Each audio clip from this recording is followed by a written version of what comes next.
अरे प्यार किया तो डरना क्या।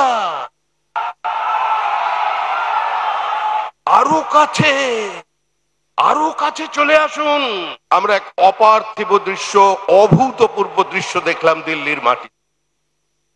শুধু আমরা দেখিনি, ওপর থেকে সোমনাথ চট্টোপাধ্যায় দেখছেন, ওপর থেকে বুদ্ধদেব ভট্টাচার্য দেখছেন, এম.এ. বেবি আর ডেরেক ওব্রায়েন তৃণমূলের পক্ষ থেকে হাতে হাত ধরে দাঁড়িয়েছেন। উপরাষ্ট্রপতি নির্বাচনে তৃণমূল, কংগ্রেস, সিপিএম একযোগে ভোট দেবে আমাদের প্রার্থীর বিরুদ্ধে।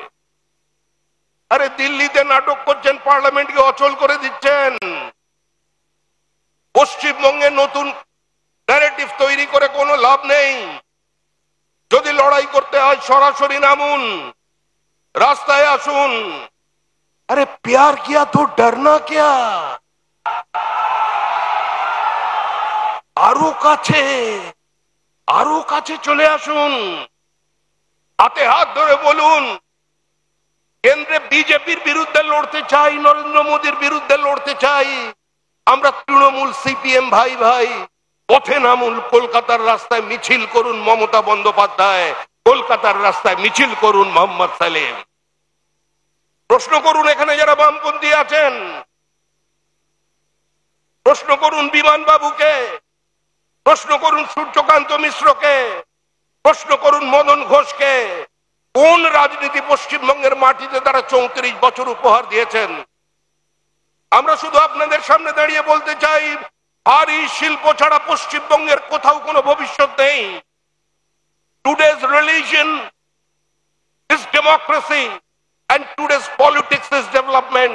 এই মন্ত্র নিয়ে দেশের প্রধানমন্ত্রী কাজ করে চলেছেন। আর একটি বিশেষ কথা স্মরণ করিয়ে দিতে চাই, যতদিন বিজেপি থাকবে কোন বাংলাদেশ থেকে আগত হিন্দু উদ্বাস্তুর কেশাগ্রকে স্পর্শ করতে পারবে না। যতদিন বিজেপি থাকবে কোনদিন পশ্চিমবঙ্গের মাটিতে কোন ভারতীয় মুসলমানের বিরুদ্ধাচরণ করতে কেউ পারবে না। কিন্তু ভারতবর্ষ ধর্মশালা নয়, ভারতবর্ষ রোহিঙ্গাদের জায়গা নয়, ভারতবর্ষ বাংলাদেশে অনুপ্রবেশকারীদের জায়গা নয়। যারা minority has a right to self ডিটারমিনেশনের নাম করে এই দেশকে ভাগ করেছিলেন, যারা আপনাদের সামনে দাঁড়িয়ে বলেছিলেন আজকে লিয়া পাকিস্তান লড়কে লেঙ্গে হিন্দুস্তান, আজকে তাদের সেই র্যাডিক্যালাইজেশন শুরু হয়েছে বাংলাদেশে, এগিয়ে আসছে ধীরে ধীরে আমাদের পশ্চিমবঙ্গের দিকে। আজকে এর বিরুদ্ধে আমাদের লড়াই।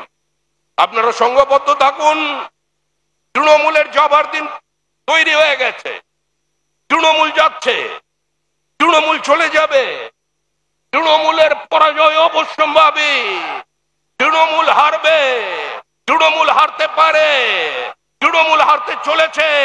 তাই 26-এর নির্বাচন তৃণমূলের বিসর্জন। পৃথিবীর কোন শক্তি তৃণমূলকে ক্ষমতায় টিকিয়ে রাখতে পারবে না। ওই দীঘার জগন্নাথ দেবকে সাক্ষী রেখে, দীঘার জগন্নাথ দেব জগন্নাথ ধামকে তো চ্যালেঞ্জ করে পুরী থেকে দীঘায় এনেছেন। জগন্নাথ দেবও খুশি যে আমি এখানে যখন চলে এসেছি আমাকে সঙ্গে নিয়ে আমার আশীর্বাদে বিসর্জন নিশ্চিত বঙ্গোপসাগরে। সবাই ভালো থাকবেন, নমস্কার। আরো ভালো ভালো খবর দেখতে সাবস্ক্রাইব করুন বাংলা হান্টের ইউটিউব চ্যানেল। বাংলা হান্টের আরো খবর দেখতে নজর রাখুন। বাংলা খবর মানেই বাংলা হান্ট।